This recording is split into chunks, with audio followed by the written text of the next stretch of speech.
Hi ಎಲ್ರಿಗೂ ನಮಸ್ಕಾರ. ನಾನು ನಿಮ್ಮ ಆರ್ ಜಿ ಕನ್ನಡಿಗ. ಲಾಸ್ಟ್ ವೀಡಿಯೋದಲ್ಲಿ ಒಂದು ಹಾಂಟೆಡ್ ಪ್ಲೇಸ್ ತೋರಿಸಿದ್ದೆ. ಹಾಂಟೆಡ್ ಪ್ಲೇಸ್ ಅಲ್ಲ ಅದು, ಬಟ್ ಒಂದು ಮನೆ ತೋರಿಸಿದ್ದೆ, ಭಯಾನಕವಾಗಿತ್ತು.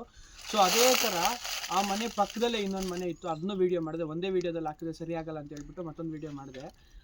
ಸೊ ನನಗೆ ಆ ಜಾಗದಲ್ಲಿ ಏನಾಗಿದೆ ಅಂತ ಗೊತ್ತಿಲ್ಲ. ಸುಮಾರು ಒಂದು 10 ಎಕರೆ ಜಾಗ ಇದೆ ಅನಿಸುತ್ತೆ. ಎಲ್ಲ ಫುಲ್ಲು ಮರ ಗಿಡಗಳಿದ್ದಾವೆ. ಸೊ ಅದ್ರ ಜೊತೆಗೆ ಅಲ್ಲಲ್ಲೇ ಒಂದು ಮನೆ ಇದೆ. ಸೊ ಆ ಮನೆ ನೀವು ಮೊನ್ನೆ ನೋಡಿದ್ರಿ. ಸೊ ಆ ಮನೆಯಲ್ಲಿ ಯಾರೋ ಇದ್ದರು ಅನಿಸುತ್ತೆ, ಇಲ್ಲಾನು ಅನಿಸುತ್ತೆ. ಎರಡೆರಡು ಡೌಟು, ಎರಡೆರಡು ಮನಸ್ಸು. ಓಕೆ, ಅದು ಆ ಕಥೆ ಬಿಟ್ಬಿಡಿ. ಇದೊಂದು ಮನೆ ನೋಡಿದ್ವಿ. ಇದು ಅರ್ಧಂಬರ್ಧ ಕಟ್ಬಿಟ್ಟು ಮತ್ತೆ ಬಿಟ್ಬಿಟ್ಟಿದ್ದಾರೆ.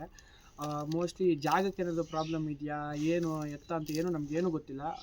ನಾವು ನೋಡೋಣ ನೆಕ್ಸ್ಟ್ ವೀಡಿಯೋದಲ್ಲಿ. ಆ ಊರಿನ ಜನ ಏನಾದರೂ ಕೇಳಿ ನೋಡ್ತೀವಿ ಯಾವ ಥರ ಏನಾಗಿದೆ ಅಲ್ಲಿ, ಇಲ್ಲ ಅವ್ರಿಗೇನಾದರೂ ಪ್ರಾಬ್ಲಮ್, ಪರ್ಸ್ನಲ್ ಪ್ರಾಬ್ಲಮ್ಮ, ಜಾಗ ಪ್ರಾಬ್ಲಮ್ಮ, ಇಲ್ಲ ದೆವ್ವಗಳಿದಾವೆ, ಭೂತಗಳಿದಾವೆ ಅಂತ ಕೇಳ್ತೀವಿ. ಸೊ ಈ ಮನೆ ನೀವು ನೋಡ್ತಾ ಇರ್ಬೋದು, ಅರ್ಧಂಬರ್ಧ ಕಟ್ಬಿಟ್ಟಿದ್ದಾರೆ. ಈಗಿನ ಕಾಲದಲ್ಲಿ ಮನೆ ಕಟ್ಟೋದೇ ತುಂಬ ಕಷ್ಟ. ಅಂಥದ್ರಲ್ಲಿ ಒಂದು ಸುಮಾರು ನನಗೆ ಗೊತ್ತಿದ್ದಂಗೆ ಒಂದು 5-6 ಲಕ್ಷ 10 ಲಕ್ಷನೇ ಈಸಿ ಆರಾಮಾಗಿ ಖರ್ಚಾಗಿರುತ್ತೆ, 10 ಲಕ್ಷ. ಸೊ ಆ ಮನೇನ ಈಗ ಕಟ್ಬಿಟ್ಟು ಈಗ ಕನ್ಸ್ಟ್ರಕ್ಷನ್ ಸೆಂಟ್ರಲ್ಲಿ ಬಿಟ್ಬಿಟ್ಟಿದ್ದಾರೆ. ಸೊ ಅದನ್ನು ಮತ್ತೆ ಕಟ್ತಾರೆ ಅನ್ನೋ ಮನಸ್ಸು ಮಾಡ್ತಾರೋ ಇಲ್ವೋ ಗೊತ್ತಿಲ್ಲ. ಸೊ ಯಾಕಂದರೆ ಅಷ್ಟು ದೊಡ್ಡದು ಮನೆ. ಮತ್ತೆ ಬಿಟ್ಟು ಸುಮಾರು ವರ್ಷ ಆಗಿದೆ, ಸುಮಾರು ಒಂದು 10 ವರ್ಷ ಅಂತೂ ಖಂಡಿತ ಆಗಲೇ ಆಗಿದೆ. ಸೊ ಒಳಗಡೆ ಹೋಗಿ ನೋಡೋಣ ಯಾವ ಥರ ಇದೆ ಅಂತ, ಬನ್ನಿ. ನಾನೀಗ ಮನೆ ಎಂಟ್ರೆನ್ಸಲ್ಲಿದ್ದೀನಿ. ಸೊ ಮನೆ ಒಳಗಡೆ ಎಂಟ್ರ್ ಆಗಿಬಿಟ್ಟೆ. ಸ್ಟಾರ್ಟಿಂಗಲ್ಲಿ ಏನು ಅಷ್ಟು ಭಯ ಆಗಲಿಲ್ಲ, ನಾರ್ಮಲ್ ಆಗಿದೆ. ಇದು ನನಗೆ ಗೊತ್ತಿರೋಂಗೆ 90% ಕಿಚನ್ ಅನಿಸುತ್ತೆ. ಕಿಚನ್ಗೆ ಇನ್ನೊಂದು ಡೋರ್ ಇರೋಲ್ಲ, ಬಟ್ ಗೊತ್ತಿಲ್ಲ. ನಮ್ಮ ಅಂದಾಜು, ಯಾಕಂದರೆ ನಾವು ಕಟ್ಟಿಲ್ವಲ್ಲ ಮನೆ, ಸೊ ಹಂಗಾಗಿ ಕಿಚನ್ ಅನಿಸುತ್ತೆ ಇದು. ಸೊ ಇದು ಲಿವಿಂಗ್ ಹಾಲ್ ಅನಿಸುತ್ತೆ. ಸೊ ಇಲ್ಲಿ ನೋಡ್ತಾ ಇರ್ಬೋದು, ಇಲ್ಲಿ ಮೋಸ್ಟ್ಲಿ ವಾಷಿಂಗ್ ಮಿಷಿನು ಇಲ್ಲ ರೆಸ್ಟ್ ರೂಮ್ ಅನಿಸುತ್ತೆ ಕೆಳಗಡೆಗೆ. ಇದೊಂದು ರೂಮ್, ಬಟ್ ಸೀರಿಯಸ್ಲಿ ಇದು ಯಾವ ಥರ ಕಟ್ಟಿದ್ದಾರೆ ಅಂತಲೇ ಗೊತ್ತಾಗ್ತಾ ಇಲ್ಲ. ಸೊ ಒಳಗಡೆಗೆ ಇದ್ದೀವಿ. ಓಕೆ, ಇಲ್ಲೊಂದು ಬಾತ್ರೂಮ್ಗಂತ ರೆಡಿ ಮಾಡಿದ್ದಾರೆ. ಸೊ ಇಲ್ಲೂ ರೆಡಿ ಮಾಡಿದ್ದಾರೆ. ಗೊತ್ತಾಗ್ತಾಯಿಲ್ಲ ಇಲ್ಲಿ ಏನು ಅಂತ, ಬಟ್ ಇಲ್ಲಿ ಈ ಫ್ಲೋರಲ್ಲಂತೂ ಏನು ನನಗೆ ಅಷ್ಟು ಭಯಾನಕ ಅನಿಸಲಿಲ್ಲ. ಇನ್ನೊಂದು ಏನಂದರೆ ನೋಡಿ, ಎಲ್ಲಂದರೆ ಅಲ್ಲಿ ಹಸು ಸಗಣಿ ಬಿದ್ದಿದೆ. ಮತ್ತು ಇಲ್ಲಿ ಬಂದು I love you, I miss you, ದೈನಾ ಪ್ರಾಣ ಏನೇನೋ ಬರೀತಾರೆ. ನಮ್ಮ ಥರನೇ ಯಾರಾದರೂ ಬಂದಿರ್ತಾರೆ, ಬಟ್ ಇಲ್ಲೆಲ್ಲ ಬರೆದು ಹೋಗಿದ್ದಾರೆ. ಸೊ ನಾವು ನೆಕ್ಸ್ಟು ಇಲ್ಲಿ ಬಂದು ಬಾಲ್ಕನಿ ಟೈಪ್ ಮಾಡ್ಕೊಂಡಿದ್ದಾರೆ. ಬಟ್ ಏನು ಪ್ರಾಬ್ಲಮ್ ಆಯಿತು ಅಂತ ಗೊತ್ತಿಲ್ಲ, ಬಿಟ್ಟು ಹೋಗಿದ್ದಾರೆ ಮನೇನ. ಸೊ ನಾವೀಗ ಮೇಲೆ ಫ್ಲೋರ್ಗೆ ಹೋಗೋಣ.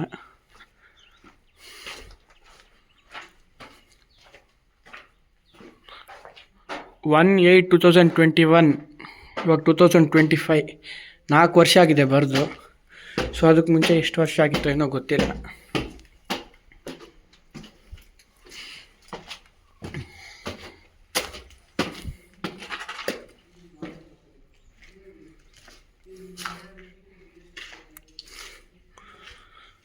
ಸೊ ಇಲ್ಲೂ ಮೋಸ್ಟ್ಲಿ ಬಾಲ್ಕನಿ ಟೈಪ್ ಏನೋ ಮಾಡ್ಕೊಳಕ್ಕಂತ ಜಾಗ ಬಿಟ್ಟಿದ್ದಾರೆ, ನೋಡ್ತಾ ಇರ್ಬೋದು.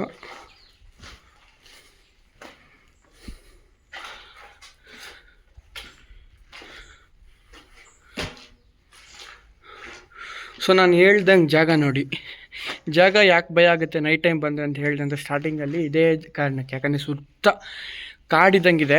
ಇಲ್ಲಿಂದ ಸುಮಾರು ಒಂದು 2 ಕಿಲೋಮೀಟ್ರ್ ಹೋಗಬೇಕು, ಒಂದು ಹಳ್ಳಿ, ಆ ಊರನ್ನ ತಲುಪಬೇಕಂದ್ರೆ 2 ಇಲ್ಲ ಅಟ್ಲೀಸ್ಟ್ 1.5 ಕಿಲೋಮೀಟ್ರ್ ಹೋಗಬೇಕು.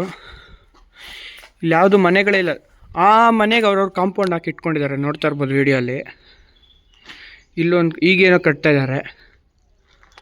ನಾನು ಲಾಸ್ಟ್ ಟೈಮ್ ವೀಡಿಯೋ ಮಾಡಿದ್ದು ಮನೆ ಅಲ್ಲಿದೆ. ಸೊ ನೋಡ್ತಾ ಇರ್ಬೋದು.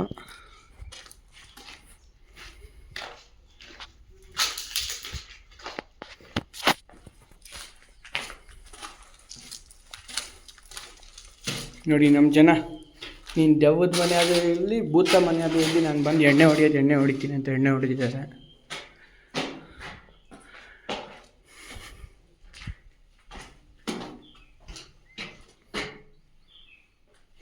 ನನ್ನದು ಆಲ್ಮೋಸ್ಟ್ ಒಂದು 90% ಅಂತ ಇದ್ದೀನಿ. ಆಲ್ಮೋಸ್ಟ್ ಒಂದು ಅರೌಂಡ್ ಒಂದು 60% ಮನೆ ಕಂಪ್ಲೀಟ್ ಆಗಿತ್ತು, ಬಟ್ ಬಿಟ್ಬಿಟ್ಟವ್ರೆ.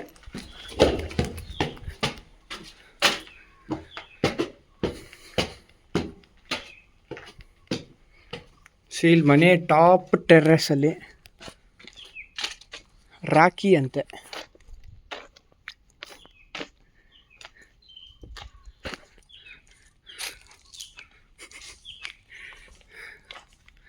ಸೊ ಇಷ್ಟೇ. ನಂಗೆ ಲಾಸ್ಟ್ ಮನೆಗಿಂತ ಈ ಮನೆಗೆ ಏನು ಅನಿಸ್ತು ಅಂದರೆ, ಈ ಮನೇನು ನೋಡಾದಮೇಲೆ ಮೋಸ್ಟ್ಲಿ ಇಲ್ಲಿ ಏನಾದರೂ ಜಾಗದಲ್ಲಿ ಪ್ರಾಬ್ಲಮ್ ಇತ್ತು, ಇಲ್ಲ ಕನ್ಸ್ಟ್ರಕ್ಷನ್ ಮಾಡೋರದ ಪ್ರಾಬ್ಲಮ್ ಇತ್ತು, ಏನಂತ ಗೊತ್ತಿಲ್ಲ. ಬಟ್ ಯಾರೂ ಈಗಿನ ಕಾಲದಲ್ಲಿ ದಡ್ಡರಲ್ಲ, ಈಗಿನ ಕಾಲದಲ್ಲ, ಇಲ್ಲ ಯಾವ ಕಾಲದಲ್ಲೂ ದಡ್ಡರಲ್ಲ ಅವರು. ಒಂದು 10 ಲಕ್ಷ 5 ಲಕ್ಷ 20 ಲಕ್ಷ ಎಷ್ಟಾದರೂ ಆಗಿರಲಿ ದುಡ್ಡು ಕೊಟ್ಬಿಟ್ಟು ಮನೆ ಕಟ್ಟದೇ ಇರೋದು, ಅರ್ಧಂಬರ್ಧ ಬಿಡೋದಂತೂ ಈಗಿನ ಕಾಲದಲ್ಲಿ ಹುಚ್ಚರಲ್ಲ ಜನಗಳು. ಸೊ ಅಷ್ಟೇ ಈ ವಿಡಿಯೋ. ಸೊ ನೆಕ್ಸ್ಟ್ ವೀಡಿಯೋದಲ್ಲಿ ಸಿಗ್ತೀನಿ. ಆದರೆ ನಾವು ಊರಿನ ಜನರಲ್ಲಿ ಕೇಳಿ ನೋಡ್ತೀವಿ ಏನಾಗಿದೆ ಏನು ಅಂತ. So until then stay tuned, take care, tata, bye bye. Subscribe ಮಾಡಿ.